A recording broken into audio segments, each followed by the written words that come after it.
Man kana fi qalbihi, yoyote yule ambaye kana fi qalbihi, imekuwa katika moyo wake yeye habat khardal min kibri qabbahu Allah wajhahu fi an-nar. Yoyote yule ambaye katika nafsi yake amejitwisha umimi, basi huyu mtu Allah anamuingiza katika moto wa jahannam, ayadhan billah. Na kibri, ndugu zangu katika imani, awwalu dhanb usiya Allah fi as-sama. Kiburi ndio dhambi ya mwanzo kabisa aliyoasiwa Allah mbinguni. Hatoingia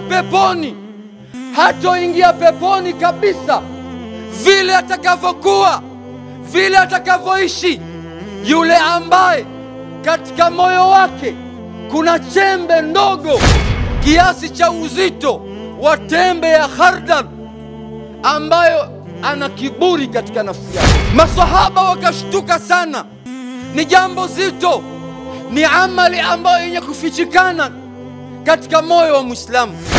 Kiburi ni pale ambapo mtu anakataa haki. Kiburi ni mtu ambaye anayekataa haki, na vile vile mtu yule anakuwa anadharau watu, anawakejeli watu, anawakunjia sura watu, anajenga uadui na watu katika jambo la haki. Kibri maradhi yaliyokuwa mabaya, yanazuia haki.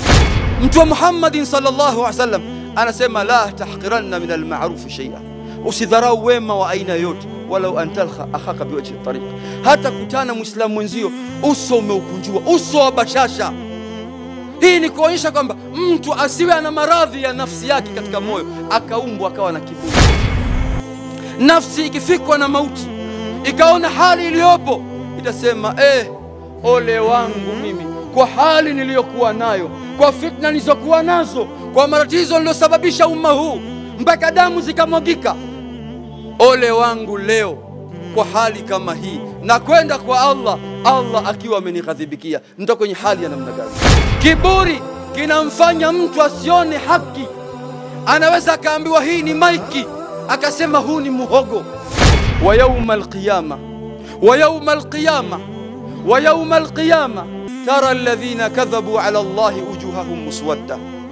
Utawaona siku ya kiyama, utawaona wale siku ya kiyama wale walomkadhibisha Allah subhanahu wa ta'ala, nyuso zao zimepigwa adhabu ya weusi.